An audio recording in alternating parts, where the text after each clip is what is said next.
रामायण में माता सीता और प्रभु श्री राम को विशेष रूप से पूजा जाता है।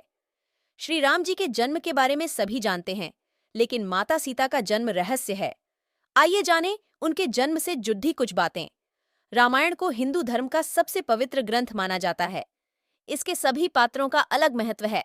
प्रभु श्री राम को हम भगवान के रूप में पूजते हैं और माता सीता को भी उनके साथ हमेशा पूजा जाता है।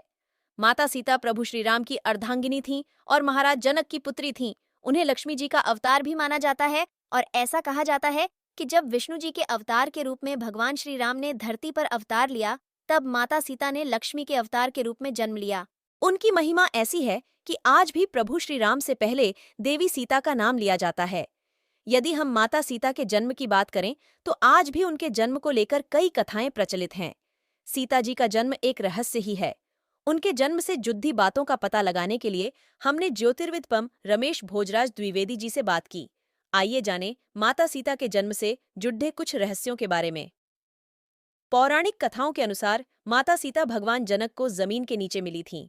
महर्षि वाल्मीकि जी की रामायण के अनुसार राजा जनक के समय में एक बार मिथिला राज्य में अकाल पड़ गया।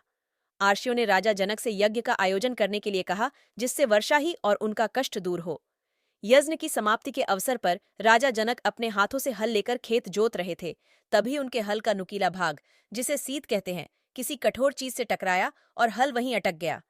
जब उस स्थान खुदाई हुई तब एक कलश मिला, जिसमें एक सुंदर कन्या थी। राजा जनक ने उस कन्या को कलश से बाहर निकाला और उसे अपनी पुत्री के रूप में स्वीकार किया। जनक की पत्नी उस समय निःसंतान थी, इसलिए बेटी को पाकर वो अत्यंत प्रसन्न हुई। चूंकि हल के उस हिस्से से टकराकर माता सीता मिली थीं, जिसे सीत कहा जाता है, इसलिए ही उनका नाम सीता रखा गया। वहीं जनक पुत्री के रूप में उन्हें जानकी कहा गया। यदि माता सीता के जन्म की बात करें तो एक और प्रचलित कथा है जिस पर शायद ही यकीन हो।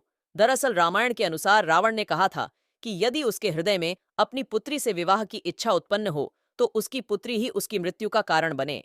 इसी बात को सही साबित करने के लिए एक बार गृत्समद नाम के आशी देवी लक्ष्मी को पुत्री रूप में पाने के लिए हर दिन मंत्रोच्चार के साथ कुश के अग्रभाग से एक कलश में दूध की बूंदें डालते थे। एक दिन जब आशी आश्रम में मौजूद नहीं थे, तब रावण वहां आया और वहां मौजूद अर्षियों को मारकर उनका रक्त कलश में भर लिया। इस कलश को रावण ने अपने महल में छिपा दिया।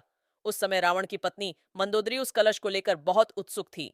एक दिन जब रावण महल में नहीं था, तब मंदोदरी ने उस कलश को खोलकर देखा। मंदोदरी कलश को उठाकर उसमें रखा हुआ रक्त पी गई, जिससे वह गर्भवती हो गई। मंदोदरी का यह भेद किसी को पता न चले, इसलिए वह लंका से बहुत दूर अपनी पुत्री को कलश में छुपाकर मिथिला भूमि में छोड़ आई।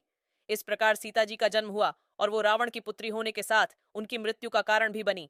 देवी सीता के जन्म की तीसरी कथा वेदवती नाम की एक ब्राह्मण कन्या से संबंधित है, जिसका उल्लेख ब्रह्मवैवर्त पुराण में मिलता है। इस कथा के अनुसार एक समय वेदवती भगवान विष्णु को पति के रूप में पाने के लिए तपस्या कर रही थीं। हिमालय पर भ्रमण करते हुए रावण की नजर वेदवती पर पड़ी और उसके मन में वेदवती से विवाह का विचार आया।